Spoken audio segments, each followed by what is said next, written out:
Hi everyone, this is a video about my How Your Parents Can Play Journey project, which got split into 6 videos over the course of the past 2 years. If you haven't seen the How I Wasted 2 Years Teaching Your Parents This Game video, then go watch it, because that'll give you a basic overview of why the video split into 6 parts in the bare basics of how to teach your parents how to play Journey in 3 hours. For this project, there's a triangle of depth and quality. The top layer is the video with the least depth and highest quality. The middle layer is what you want to watch if you plan on guiding a non-gamer through Journey, and this last layer is the depths. These are 3 rougher videos that I made in the process of the How Your Parents Can Play Journey experiment.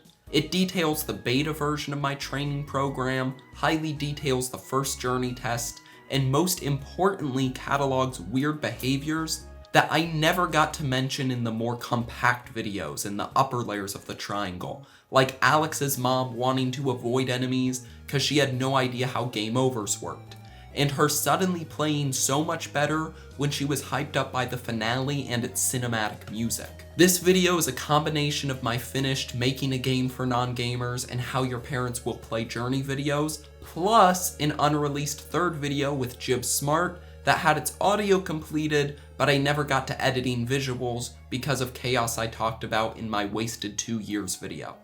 If you want to just teach your parents how to play Journey, go watch this video here from the 2nd layer. These 3, or the Journey Broken Director's Cut, are for hobbyists or game developers who want every little detail about the Journey project that I can provide. If that's for you, I hope you enjoy my notes on this project that finally get to see the light of day again, or even for the first time. Bye! There is an unwritten law of the gaming world that states the following. If a non-gamer attempts to play a 3D video game, they will stare at the floor and walk into walls for like 10 minutes before giving up all hope in the game and the sad, miserable, useless child that asked them to play said game in the first place. So, a few months ago, I decided to break this law like an epic gamer criminal man, and I created a program that taught non-gamers how to play first-person shooters without just staring at these lovely, lovely floors. I built the game to help anyone learn how to play the first-person shooter game Portal, and it kind of worked, so I thought why not use the feedback I got from that first program to make another program that teaches people how to move, look around, and interact with objects in the highly recommended third-person adventure game, Journey. The biggest issue in the first program I mentioned is that people couldn't play it if they lacked a super beefy PC or chose the wrong operating system. So I stopped using the performance-heavy Unreal Engine and learned how to use the much lighter Unity engine for this project. Another thing people pointed out about my FPS program is that new players would often get confused if they used an ability they hadn't learned yet. For example, I never explicitly taught players how to walk backwards, so when they accidentally clicked the S key, some players freaked out. So to start this new game, I only allow the player to use the W key and nothing else, not even the camera. The player will walk forward to this boarded up doorway, and then get the option to do that little blip thing from Journey. They'll probably click the left mouse button once and see it does nothing. My hope is that the player will remember that holding down W made them get to their destination at a quicker rate than tapping it. Since they know tapping the left mouse button does nothing, they may replicate the holding action from before onto the left mouse button to see this blip orb charge up and automatically release, which will send these wood boards flying off the doorway. Through this, the player should learn 2 things. The longer they hold the button, the larger the blip radius, and they can only hold the button for so long before it automatically releases, or at least that is the idea of this section. Since sitting here and mashing the left mouse button doesn't really do anything at this point, the new player is forced to go forward and notice these 2 buttons on their way to this metal door. Once the player sees they can't open this door with their blip, they are given a prompt to move backwards. On their way back, they'll notice these buttons once again and unlock the ability to move left and right once they are positioned in front of them. The player will activate them with the blip and move onward to the intimidating stairs. I've mentioned before in every other How Your Parents Can Play episode that having a new player press 2 keys on a keyboard at once is like telling them to keep their legs still when you whack it with a hammer. For some reason, whenever they go to press a second key on the keyboard, they have some sort of instinctive reflex that makes them let go of the first key. And I think I finally figured out why this is. A friend of mine pointed out to me that most non-gamers use computers exclusively for business work, like writing papers or emails, and if you end up pressing more than one key at a time when typing, you mess up your paper. And if you've ever used a typewriter, you know that the consequence of pressing 2 keys at once were much worse, with you potentially damaging or breaking the entire machine. After years and years of being punished for pressing 2 keys at once on a keyboard-looking device, many computer-literate people may have developed a tendency to only press one button on a keyboard at a time. So for this test and this program, I wanted to see if new players would have an easier time pressing 2 buttons at once on a controller instead of a keyboard. With a controller being brand new to them, they will have no actions to unlearn before they can press 2 buttons at once, or perform various other actions. So by using a controller prompts pack made and recommended by Nicole Berbece, the creator of Move or Die, I added PS4, Xbox, and of course, Ouya options for the game's controls. In these first jumps with the big stairs, new players don't need to time any button presses. They just have to hold forward and the jump button at the same time to get across. Next, the player unlocks the ability to look up and down to space these jumps they have to time properly. Finally, they arrive at this locked door, which tests every skill the player has learned so far by having them look up, jump, and use a charged blip to get to the next area. In the FPS training program, I taught new players how to look at the entire world and not just the floor by introducing them to a 3D space,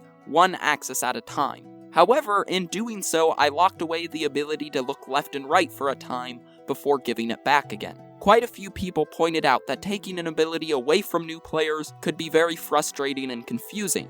And I agree, so when the player gains the ability to look left and right here, they are still able to look up and down as well. The player then crosses these platforms, which encourage moving the camera left and right regardless of what path you choose. They hit these 2 buttons to remind them that multiple lights above a door mean there are multiple buttons to press, and they enter this room, which is a final test of looking around, jumping, and using their blip ability to get to the star at the end. Now, all that's left to do is pack up my laptop and go hire a non-gamer test subject to have play through the training program and play through Journey.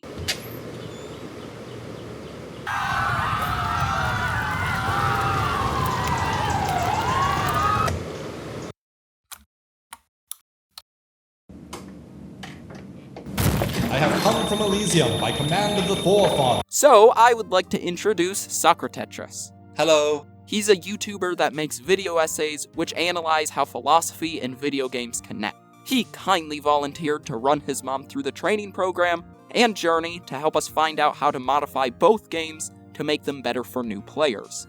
Anyway, would you mind starting us off and enlightening our dear audience with all the knowledge regarding how your mother played through the training program?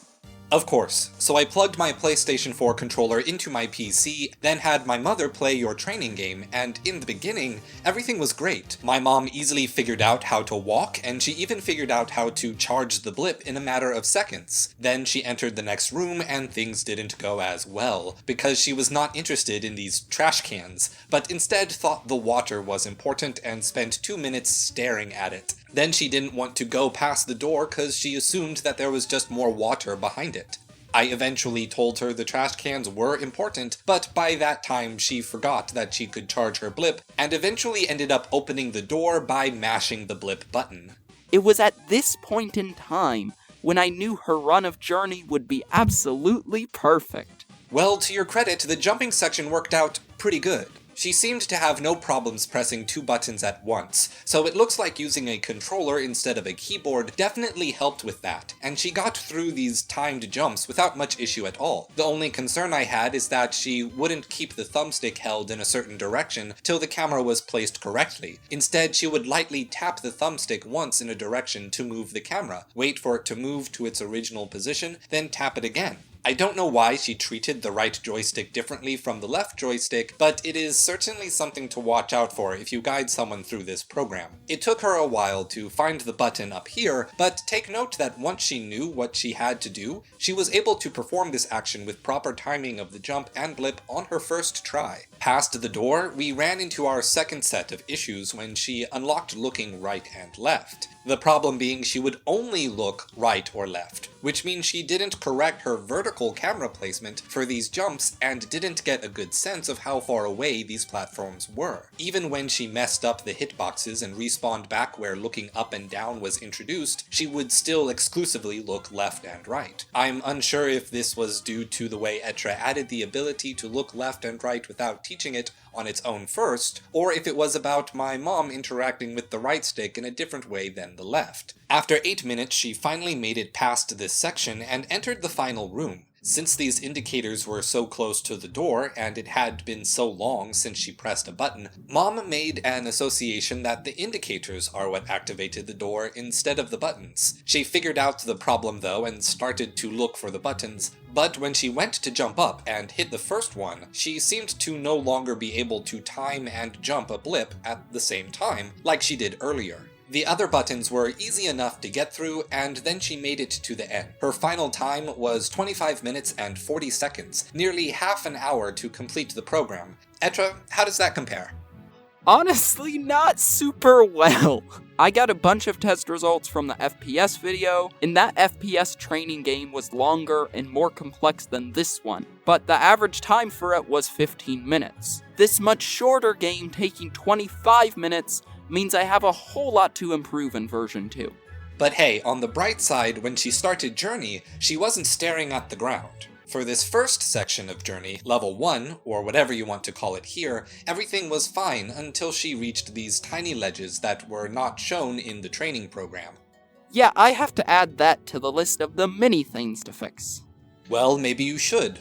Or maybe you shouldn't, cause these ledges didn't cause much issue after stepping up on one. It is pretty clear how the mechanic worked, which is not something I can say about the recharging jump mechanic Journey introduces. Basically, these tapestries act as a fuel for your jump, and your scarf indicates how much fuel you have left. Like the majority of new players, my mom had tunnel vision and only focused on what was in the center of the screen, which made her miss the small detail of the light on her scarf shrinking. I spelled out how the jumping mechanic worked to her, and she did end up getting a firm grasp of how the mechanic worked after desperately trying to reach the collectible on top of this pillar. My mom was punished greatly for repeatedly missing this jump because she had to slowly walk all the way over here to refill her scarf again and again, just because she wasn't experienced enough to control her jump at max height. Eventually, she just gave up out of frustration and found her way out of the level without any other real issues. It was the second stage where things started getting rough, because my mom had no idea what to do. She tried interacting with the tapestry and quickly stopped after noticing the only thing it did was glow a bit. She didn't know it had to be completely covered in the light before something happened, but thankfully a friend arrived to show her how to build the bridge. However, when the cutscenes of the bridge being put together were shown, my mom didn't pay any attention since she was busy trying to figure out why her character just disappeared. She then wandered about looking for an exit, all the while completely forgetting the bridge's existence, until I eventually redirected her. And at that point, she was even confused about why she would want to cross the bridge. It makes sense from her perspective because at no point in the entire level is it clearly visible that the other side of the bridge leads towards the mountain, which has already been established as the player's objective. At this point, I was getting concerned about her slow progress and asked Etra if I had anything to worry about.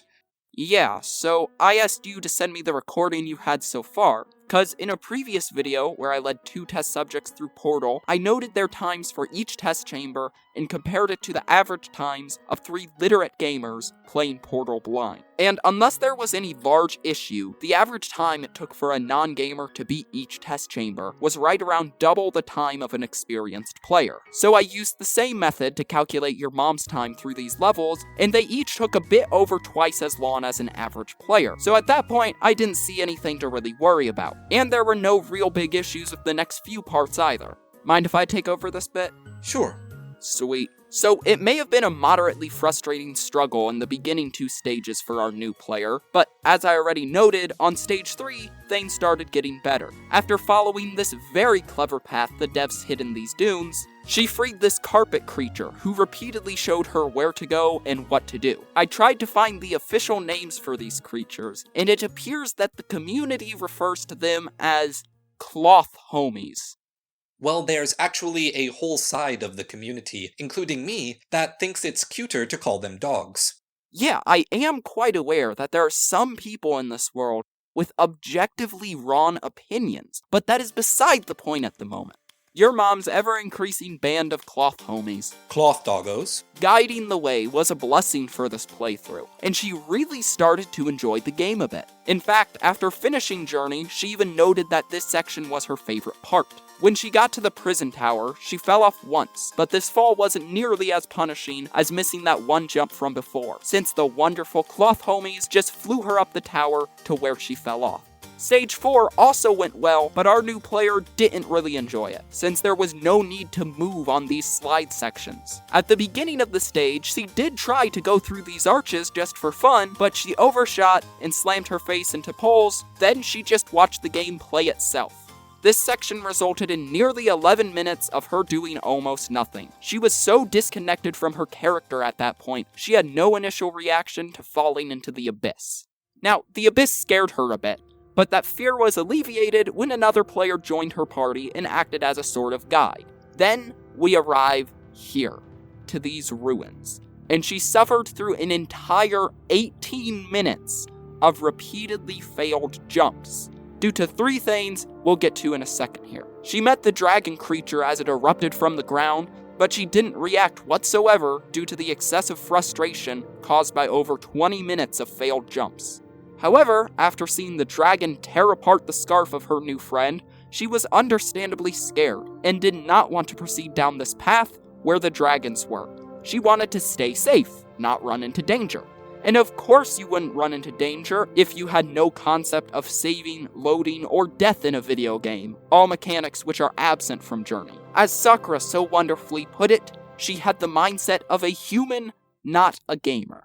And he had to nudge her down the path with the dragons on it. So in an uneasy and frustrated state, our new player started to climb the Tower of Reunion, but couldn't get past the first jump. For 20 minutes. She became so frustrated that eventually she stopped showing emotion and just stopped caring. At the end of those 20 minutes, she just sank beneath the water, let go of the controller, and sat there. Which begs the question, what just happened? How did she flawlessly get jump after jump after jump correct in this training program on her very first try, but hours later barely scrape through a similar jumping section after 20 minutes, and did even worse in the very next section where she couldn't even make a single jump in 20 more minutes? Well, our theory right now is that there are 3 main issues that cause this, and they all simply compound one another. First, take a look at this jump she was good at, and this jump she wasn't good at. This one, and this one, this one, and this one. Notice anything yet? You should see that the jumps that gave her problems were what I'll call vertical jumps onto a platform above her in height. And the jumps she was good at were about jumping from platforms at the same verticality. On top of that, you'll notice that all the jumps she had great difficulty with, she was using poor camera angles. Now, she used the camera to help distance these jumps in the training program and in the beginning of the game, so why did she just stop looking up and down for all these other jumps? Well, the simple answer is, she forgot how to. Because when you think about it, back in the training program, she was introduced to looking up and down as the very first thing she learned about her camera, and she was able to control the camera very well.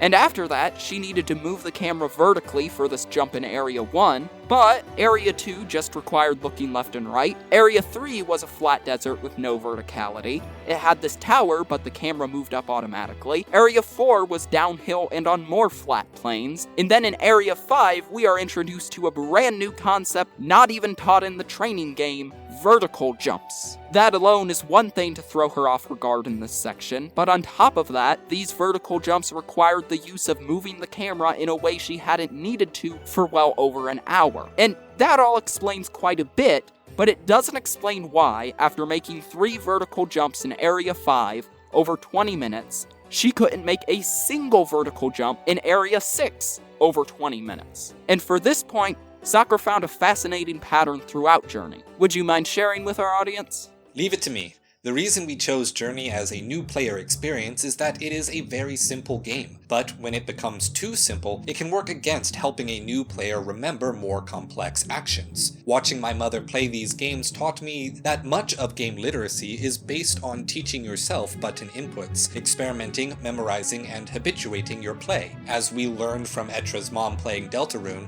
something as simple as pressing 2 buttons at once is remarkably complex for a gaming illiterate person. But exactly how complex does it get? To answer that, I made this chart, 7 levels of input complexity. In Etra's training program for Journey, you see the progression of input complexity you would probably see in a normal game, with the input complexity generally increasing over time as new abilities get unlocked. However, after the first stage in Journey, we can clearly see that the game gets players comfortable doing no inputs above level 2, meaning you can complete sections 2, 3, and 4 by only holding one singular button or joystick at a time, which is exactly what my mom did. Now, when stage 5 and 6 are introduced, the new player is supposed to jump from the level 2 actions that they are used to, up to the level 7 action of 1. Hold up on the R stick to find a platform, 2. Hold X to jump, 3. Hold up on the L stick to move, 4. Hold down on the R stick to find the position, and 5. Adjust hold on your L stick to land in the correct place. And when you combine that input complexity spike, the fact that one of their actions they were supposed to perform wasn't tested since over an hour ago, and the fact that they have never jumped in this particular way before, we can find a perfect recipe for 40 minutes of failed jump attempts. Exactly. Yet eventually Mom made these jumps with heavy guidance, but it is likely she would have given up without this kind stranger helping her finish up the level and prepare for the ascension. Even though she was frustrated, our new player got invested in the new setting, in the new mechanics of the wind. And when she got to this bridge that made her lose 12 minutes of progress, and is the most punishing obstacle in the game for no apparent reason, Socratetris took over to bring her back on the bridge and kept the hype of the final stretch strong. She marched onward through the bitter cold with confidence, since it was merely testing level 2 inputs of only pressing a single button at a time entirely through the climb. She clung to these pillars to avoid the wind, and she dashed from tunnel to tunnel to avoid the mythical beasts of metal. She barely lost to the wind in this path here, but the developers actually gave her an easier route as the consequence of failure. She marched to the mountains strong, and eventually burst into the heavens. The joy of this moment is that you get all of your abilities back in an enhanced way, and you are tested with them one last time with obstacles that echo those found throughout the entire journey. And with that came a higher level of input complexity than my mom was used to. But oddly enough, she had no trouble whatsoever with this section. In fact, it almost seemed like she played better, easily soaring through obstacles that she barely scraped through previously, without a single instance of testing these skills in between. It's almost like the hype of this moment made her play better and remember skills all the way back from the training program, which raises a lot of questions that I don't think we have time to go into now, but this spontaneous recovery of skills is definitely something to note and watch for in future new playtests. She made it to Journey's end, the light of the mountain, and after reading the names of all those who helped her along the way, she watched one final sunset. After countless struggles, including nearly an hour of failed jumps, my mom finished the game in 3 hours and 22 minutes, just around double the average player's time. Afterwards, her first words were, "Thank you for creating Journey. Despite the fact that I didn't think I would make it. It was great, Alex. I had a lot of fun." And I was incredibly surprised. But it turns out, despite all the struggles, she had a great time. She seemed to enjoy Journey more than previous test subjects have enjoyed Portal, Deltarune, or other games that have been reported to me. So I highly recommend grabbing a controller, setting up the training program, and see for yourself how this program is not good enough yet. because we still have the question, after a new player completes Journey, what's next? If I had a new player play Portal or Deltarune, I'd feel okay with placing them in an easy FPS or an easy RPG, but there's no way I'd feel confident throwing Socratetris' mom into Breath of the Wild when at the end of the game, she didn't even have a firm grasp of the camera controls yet. Which brings me to an analogy. Our new player's love of gaming is like a starving, homeless child. And to them, Journey is like a chocolate bar, and Portal and Deltarune are like somewhat dry meat.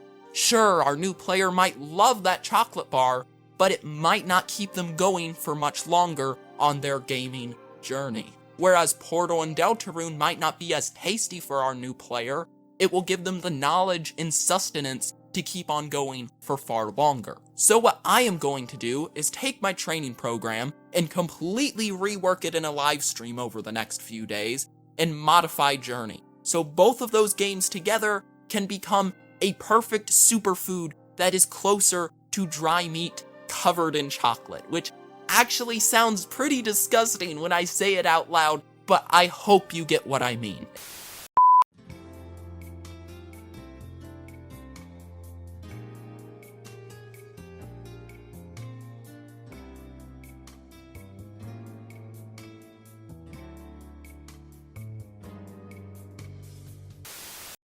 So since my last video, I completely reworked my training program in a live stream, indirectly tested non-gamers with wonderful volunteers from said live stream, and made a small cheat sheet for any new players trying Journey. With all the testing I could do done, I made one more document I'll talk about a bit later, then I sent my program over to the wonderful YouTuber JibSmart, who was kind enough to join me for this section of the video and talk about his mother's playthrough of Journey. That's me. G'day everyone.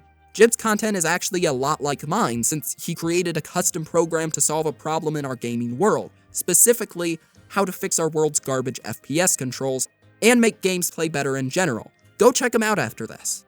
So Jib, your mom ended up beating the training program in 24 minutes, which is merely a minute off the average. And as I mentioned before, she beat Journey in just 3 hours. However, in our discussion, we talked about her entire run being a bit abnormal, mostly due to me being unclear in the email I sent you. Would you mind filling in our lovely audience on what we talked about and what happened in your mom's run of the games? For sure. I was really happy with how she did generally, and particularly with how quickly she grasped using multiple inputs at the same time. Much of the time she lacked that hesitation you observed with other new players. She doesn't play games, but she uses computers a lot day to day for writing, photo editing, etc. And perhaps that gave her a bit of a leg up? I'm not sure. When she got to that really difficult gap where the player needs a well-positioned jump and a well-positioned blip while in the air, her first thought was to just try and jump the gap without the assistance of the tapestries. After a few of these attempts, she had either forgotten how to interact with the tapestries or dismissed them as unresponsive when her first jump blip missed them. She found that blipping and jumping doesn't work. Then, maybe jumping then blipping?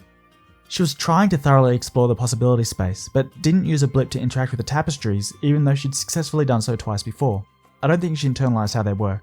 So she had a loose idea that the tapestries were helpful, but not a firm idea of how they could help her, and so no firm idea of how to get through this part. Now, when I sent the program to you, I asked you to be as quiet as you can and only nudge her along the right path if necessary. However, I didn't think you would be dead silent when she struggled with this jump for 8 entire minutes. Oh yeah, I was definitely merciless, and that will become very apparent by the end of this run. I only gave her one hint in the entire playthrough, and that was here, where I encouraged her to repeat the previous obstacle and relearn how the cloths worked. And once she knew how they worked, she was able to overcome this nightmare while still finishing the game around the average time. She was somewhat frustrated after all this, but Journey actually went very well in the first few stages, and part of that was thanks to the Traveler's Guide you sent us. Thank you. I tried to make the guide as minimal as possible while helping clarify rules and objectives experienced gamers are supposed to infer from the environment. The first rule I mention is that cloths give you light, and light allows you to jump, which is something our first player couldn't learn while being focused on the UI prompt that came up in this section. The blip part here exists to remind players that tapestries like these give them a boost, since it will be a good while till they actually need to use a boost to overcome an obstacle. I also added a vague map at the bottom, which clarifies to the player that they need to cross the bridge in Area 2, and they need to reach the mountain to complete the game. Well, the guide seems to have helped. My mum quickly made the connection that you need to interact with these tapestries to jump. In the next stage, my mum immediately knew what to do thanks to the bridges in the training program. Her only problem was that she couldn't tell what tapestries built the bridge and which ones released fishies, as she called them. She was frustrated that she had to randomly guess which tapestries would help her progress and which would waste her time. The only difference between the tapestries that build the bridge and the ones that don't are that the bridge building ones are a bit larger, and this is a detail I think many players, regardless of gaming experience, can easily miss. She enjoyed the next stage and appropriately appreciated the cloth buddies, calling one a good guiding magic carpet thing, after it led her to her next objective. Area 4 also went okay, but Mum saw the downhill sliding as a free ride rather than an opportunity to enjoy the downhill sliding mechanics. Throughout the game, she only took direct control of the camera when necessary. At one point in this area, she had a long drop onto another downhill bit, and the cloth buddies did a great job communicating to her that she should go down. As you noted in the first test, Etra, the game just doesn't test if the player can use the camera at all in the beginning stages, and then suddenly expects the player to use it flawlessly in the final stages, leaving ample room for a new player to forget how to use the camera properly. This was probably reflected in this run, where my mum started by wrestling with the camera as it tried to look one way and she wanted to point it another way. But later she gave up on the camera and started opting for leaps of faith instead, since it wasn't worth wrestling with the camera. So when her camera control was tested in Area 5 with these jumps, it took her a bit to get used to it again. But thankfully it all came back to her as she explored further. However, we came across a different issue in this section. While she could have used the cloths to recharge her scarf and jump fairly freely, she instead was looking to do some kind of blip jump interaction with them. That had served her well with the swarms of little cloth pieces, the fishies, because that's their purpose. It's not really the purpose of the bigger pieces of cloth, no blipping is needed with them. So, not knowing how she was supposed to interact with them, she used them for these big everything or nothing jumps that used all her scarf energy, when she could have climbed the tendrils by just holding the jump button, or she could have used them as recharge points for simpler jumping over gaps. But it worked well enough for her to progress, so she didn't need to try anything else. Now, I could have been a real help here and suggested she just try holding the jump button next to one of those big tendrils or something, and if I were just trying to get Mum into gaming, that's what I would have done. With a little nudging, she would have better understood the mechanics and enjoyed the game a bit more. But she and I were taking this experiment very seriously. We wanted to see what it would be like for her in isolation, so I maintained a Rasputin-like silence through her playthrough, offering no hints as she forged her way forward. Regardless of this struggle, she made it through the 5th stage and the moment of truth arrived, the Tower of Reunion. This stage was the source of most problems in the last run due to its difficult jumps that were now taught in the training program. Since jumping had a much larger emphasis in the second version of my training program, Jib's mom was able to orient the camera and actually did fairly well with the actual jumping part. However, when Jib's mom would fail a single jump on her way around this multi-level tower, she would sit there and sink to the bottom floor. And instead of just holding down the jump button to bring herself to the top of the pool, she waited to slowly fall down to the bottom floor and started jumping through the obstacles from the very beginning. If she jumped towards something she thought she could reach, she'd keep tapping the jump button over and over to reach the desired platform, then she would immediately release the jump button once she arrived at her destination. This was extremely confusing behavior, cause in rewatching the footage, we saw that she figured out tapestries led to light on your scarf, which led to the ability to jump. At least she did earlier in the game. But since jumping wasn't tested for 3 stages, and was only necessary in optional areas, Jib's mom seemed to forget the middleman of the scarf here, and thought that blipping on these tapestries were what gave you the ability to jump. So in Area 5, she did try interacting with these tendrils, but since there was no boost, she didn't try jumping in a normal way afterwards. One could say my program taught this behavior by having no scarf, which may be true, but if I added a scarf, I'd have to limit jumps, which isn't very optimal for a game about providing a safe place for players to jump. I updated the sheet showing that any cloth could give light to the player, but of course, the easiest solution to this would have been Jib just telling his mom she could hold jump here, instead of just watching her struggle with the stage for 35 minutes. However, you did notice unique behaviors from your mom as a result of her suffering, right Jib? Yeah, it was really fascinating seeing what she learned and what she didn't.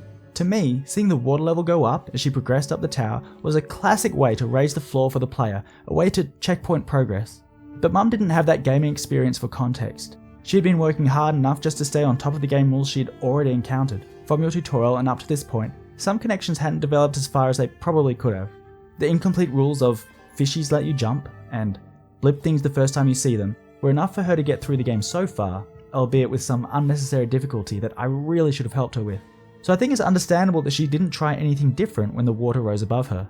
On top of these incomplete rules, my mum partially knew that the light meant she could jump, because she used that as an indicator for jumping in a few different spots at the tower. It was like earlier in the training program where my mum knew blipping did something, but when asked how she'd been using them, she said walking into the cloth provided the boost.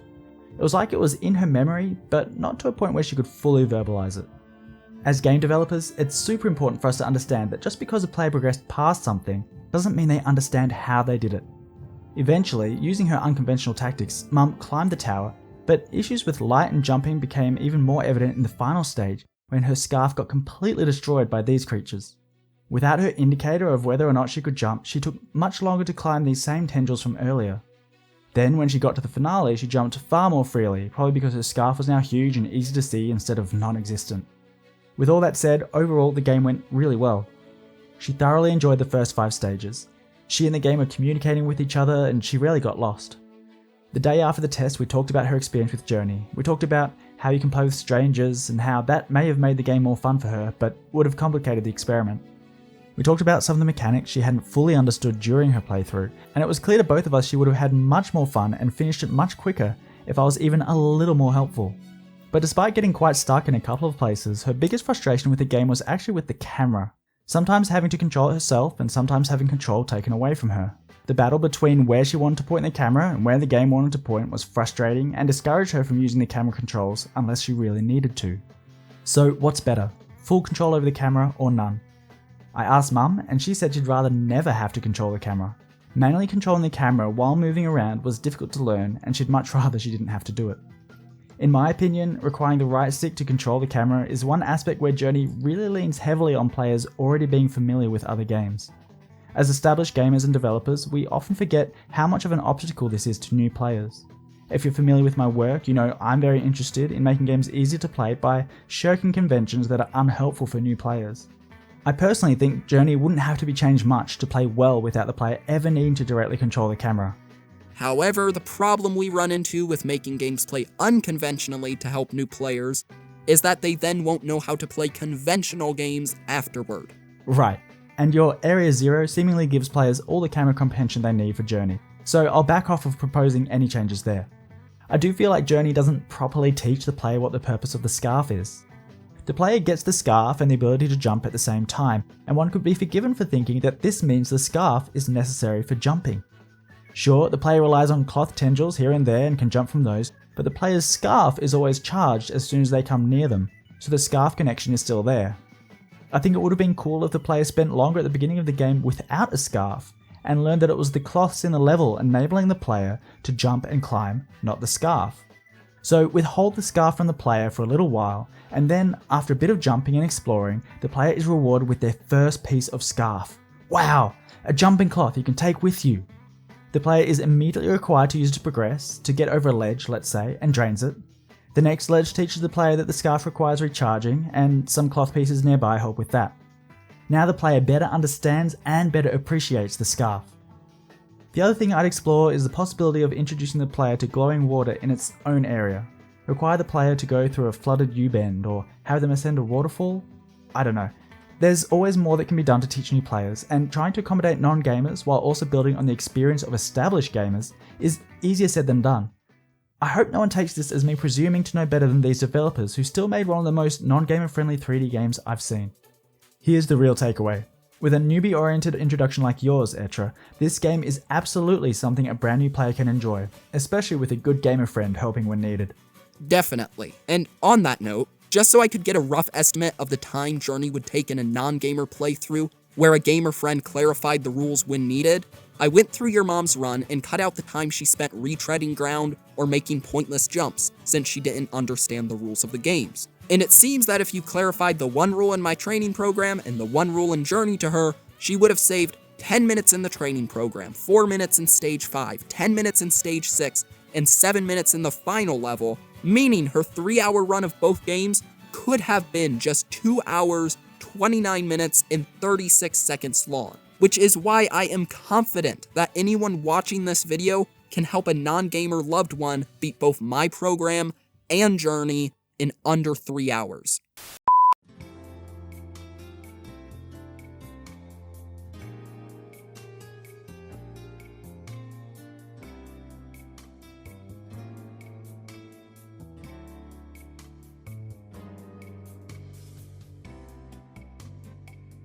And as always, thank you for watching, have a wonderful day, and I will catch you all next time.